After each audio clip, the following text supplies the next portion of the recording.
മീനുള്ളത് ഞാനുള്ളത് റൈസൂത്തിലാണ്. ഇതാണ് കട്ടിൽ ഫിഷ്. ഇത് നോക്കി, നമ്മൾ ഒരു ജാതി മീനിന്റെ ചരക്കലായിട്ടുള്ള മീനാണ് ഇത്. നല്ല കണവ എന്ന് പറയും, ചില നമ്മുടെ നാട്ടിൽ കണവ എന്ന് പറയും. കനവ ശരിയാണ്. ഈ ചില ഭാഗത്ത് ഓരോ ഭാഗത്ത് ചെല്ലുമ്പോൾ കനവ എന്നൊക്കെ പറയും. പിന്നെ ഒരുപാട് ഫോർമന്മാരുണ്ട്, ആജിമാരുണ്ട്. വലിയ വലിയതാ മീനിന്റെ പെട്ടികൾ നോക്കി നമ്മളിതൊന്നും തള്ളി മറിക്കല്ല. ഇത് തലേന്ന്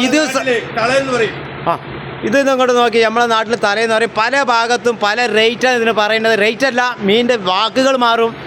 ഇതിപ്പോ നേരിട്ട് സൗദിക്ക് എവിടേക്കാ പോണ് കാക്ക? ഇത് സൗദിയിലേക്ക്. സൗദി, ദുബായ്, മസ്കറ്റിക്കാണ് ഈ മീൻ പോയി കൊണ്ടിരിക്കുന്നത്. ഇതാ നമ്മളെ കാക്കനോട് വെച്ചേക്ക്. ഇതാ വളരെ ഗംഭീരമായിട്ട് റൈസൂത്തിൽ നിന്ന് വളരെ ഫ്രഷ് ആയിട്ടുള്ള മീൻ പോക്കാത് പിടിച്ചോളെ. ഇതാണ് യമനി.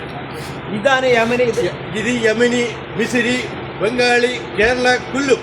അതായത് യമനികൾ ഫി മൗഖൂദ്, അതാ മെസ്സിനി ഫി മൗഖൂദ്, അതാ ഹിന്ദി ഫി മൗഖൂദ്, ഒക്കെ അക്കു അന ഫി മൗഖൂദ്, അതാ റൈസൂദ്, അതാ ഷൂഫ് വല്ലാഹി ഷമക, അതാ വായിദ് മർറസൈൻ, അതാ ഷൂഫ്, അതാ ഞാനൊന്ന് എടുത്ത് പൊന്നിച്ച് കാണിച്ചു നോക്കി നിങ്ങളെ. എന്താ ഇതിന്റെ മീന് ഇത് കണ്ട. ഓക്കെ, നല്ല നല്ല മീനുകൾ ഇനി വരുന്നുണ്ട്. നമ്മളെ വീഡിയോകളൊന്ന് കാണുക, സപ്പോർട്ട് ചെയ്യുക. എല്ലാവരും ഇത് നോക്കുക. നല്ല മീൻ. അതൊന്നും നമ്മൾ നുണ പറയുന്നില്ല, ലൈവായിട്ട് കാണിച്ചു തരുന്നത്. ഇത് അങ്ങോട്ട് വരിക, കാണിച്ചു തരാം. ഈ ഭാഗത്തേക്ക് ഒന്ന് വരും. കാക്കാനിട്ട് വരും. टाइम ज्यादा है, थोड़ा बंद करो. टाइम ज्यादा आएगा.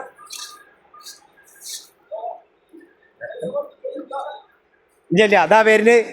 ഇതാ വരി. നമ്മളെ ഈ വണ്ടി ഒന്ന് തുറന്ന് കാക്ക ഒന്ന് തുറന്ന് കാണിച്ചു തരും.